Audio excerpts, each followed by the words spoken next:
Welcome guys. இன்றைக்கி நம்ம பார்க்க போகிற படத்தை பார்த்தீங்கன்னா செல்ல ஐயாவு டைரக்ஷனில் விஷ்ணு விஷால் மற்றும் ஐஸ்வர்யா லட்சுமி நடிச்சிருக்க இந்த படம் தான் கட்டா குஸ்தி 2. பொதுவாகவே தமிழ் சினிமாவுக்கும் இந்த செகண்ட் பார்ட்டுக்கும் 7ஆம் பொருத்தம் தான். அந்த வரிசையில் இந்த கட்டா குஸ்தி 2 மட்டும் விதிவிலக்கு இல்லை. எதையும் தூக்கி நீங்கள் அதிலேயே போட்டுக்கலாம். பொதுவாகவே தமிழ் சினிமாவில் ஏன் இந்த பார்ட் 2 படமெல்லாம் எடுப்பாங்கன்னு யோசிச்சு பாருங்கள். பார்ட் 1 படம் எடுத்து அது ஏற்கனவே பயங்கரமாக ஹிட் ஆகிருக்கும். ஸோ ப்ரொடியூசர் ஓகே இந்த படத்தோட பேர்லேயே பார்ட் 2ன்னு வச்சு எடுத்தால் மக்கள் நிறையா பேர் பார்ப்பாங்கங்கிற நம்பிக்கையில் பார்ட் 1 எடுப்பாங்க. இல்லையா, ஒரு டேரக்டருக்கு பல வருஷமாக ஒரு படம் ஹிட்டே ஆகலை, வேறு வழியில் ஹிட்டு கொடுக்க வேண்டிய சூழ்நிலை வந்துருச்சுன்ட்டா அவர் ஹிட்டு கொடுத்த படத்தை தூக்கி பார்ட் 2ன்னு பேர் வச்சு எடுப்பாங்க. இது எப்படி இருக்குன்னா, லியோ படத்தை எல்சியூக்குள்ளே துணிக்கிறதுக்கு லோகேஷ் கனகராஜ் எவ்வளோ பாடுபட்டாரோ அதை விட கஷ்டமான பாடு தான் இது. இந்த படத்தை நம்ம விஷ்ணு விஷால் அண்ணனே ப்ரொடியூஸ் பண்ணி எடுக்கிறாரு. பார்ட் 1 படமே பார்த்திங்கன்னா நிறையா பேர் ஆஹா ஓஹோன்னு போயிருந்தாங்க. பட் எனக்கு பார்த்திங்கன்னா பார்ட் 1 கொஞ்சம் ஓவர் ரேட்டட் மாதிரி தான் தோணுச்சு.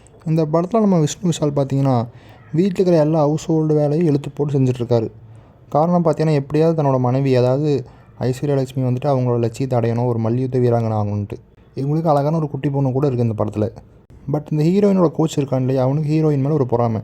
எப்படியாவது இவளை வீழ்த்தணும், கீழே கொண்டு வரணுங்கிறதுக்காக பல முயற்சிகளை மேற்கொள்கிறான். அப்படி அவன் எடுத்த ஒரு முயற்சி தான் ஒரு கேரக்டரை இவங்க லைஃப்பில் கொண்டு வரான். ஸோ அந்த கேரக்டர்னால இவங்க 2 பேர்த்துக்குள்ளே எப்படி சண்டை வருது, அது டைவர்ஸ் வரைக்கும் கூட போகுது. அப்படி டைவர்ஸ் ஆச்சா இந்த பிரச்சனையை இவங்க எப்படி டேக்கிள் பண்ணாங்க, இதுதான் இந்த படத்தோட கதை. இந்த படத்தோட ஃபஸ்ட் ஹாஃப் கொஞ்சம் அப்படி இப்படின்னு மூவ் ஆகி எப்படியோ போய் சேர்ந்துருச்சு. பட் செகண்ட் ஹாஃபில் தான் கொஞ்சம் லேக் அடிக்க ஆரம்பிச்சது. அது மெயினாக பார்த்தீங்கன்னா நம்ம யோகி பாபானால காமெடி படம்னு கூப்பிட்டு வச்சுட்டு அவர் 5 நிமிஷம் போட்டு கழுத்து எடுத்துட்டுருக்காரு வழக்கம் போல். ஸோ இதெல்லாம் கொஞ்சம் மைனஸாக இந்த படத்துக்கு அமைஞ்சிருச்சு.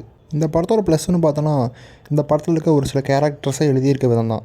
அதுவும் மெயினாக சொல்லப்போனால் அவங்க 2 பேர்த்துக்கு இருக்க ஒரு பொண்ணு, அந்த பொண்ணோட கேரக்டர் ரொம்பவே அழகாக எழுதியிருக்காங்க. பார்க்க சின்ன பொண்ணாக இருந்தாலும் இந்த வயசுலேயே அருமையாக நடிக்கிறாங்க. அவங்களோட எக்ஸ்ப்ரெஷனெல்லாம் ரொம்ப ரொம்ப தத்ரூபமாக இருக்குது. அதுக்கு அடுத்தபடியாக நம்ம அண்ணன் கருணாசு ஃபஸ்ட் ஹாஃப் ஃபுல்லாக ரொம்ப ஒரு ஆணாதிக்கவாதியாக வந்திருப்பார். என்னதான் அண்ணன் அரசியலில் அப்படி இப்படினாலும் நடிப்பில் கொஞ்சம் அடிச்சுக்க முடியாத ஆள் தான். அடுத்த ப்ளஸ்ன்னு பார்த்தீங்கன்னா நம்ம ஐஸ்வர்யா லட்சுமி தான். அவங்களுக்கு இந்த மல்யுத்த வீராங்கன்னு கேட்டப்போ அருமையாக பொருந்தி இருந்துச்சு. அதே மாதிரி ஹவுஸ் ஒய்ஃப் கேரக்டருமே சூப்பராக பொருந்தி இருந்துச்சு. தமிழ் சினிமாவில் இந்த மாதிரி ஃபீமேலை லீடாக வச்சு கொஞ்சம் எடுக்கிற படமெல்லாம் ரொம்ப கம்மி தான். அந்த வகையில் வந்தனால இந்த படத்தை பாராட்டலாம். என்ன தான் இந்த படத்தோட செகண்ட் ஹாஃப் கொஞ்சம் ஸ்லோவாக போனாலும் கிளைமேக்ஸ் 30 மினிட்ஸ் பார்த்திங்கன்னா ரொம்பவே அருமையாக இருந்துச்சு. நல்லா ரசிக்கும்படியாகவே எடுத்துருந்தாங்கன்னு சொல்லலாம்.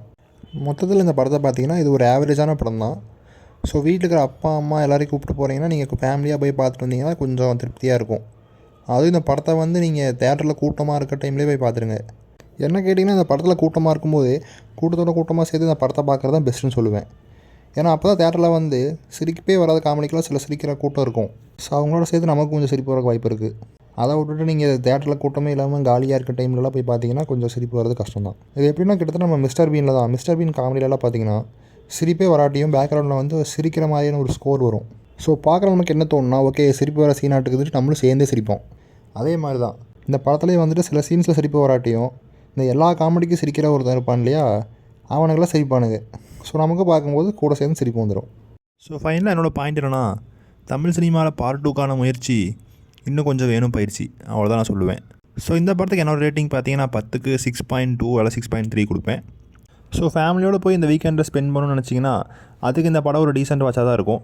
இந்த மாதிரியான இன்ட்ரெஸ்டிங் ரிவ்யூஸ்க்கு நம்ம சேனலை ஒரு ஃபாலோ பண்ணி வச்சுக்கோங்க. அப்படியே பெல் ஐக்கான் அமுத்தி ஆளில் போட்டுக்கோங்க. தேங்க்யூ ஃபார் வாட்சிங் மக்களே.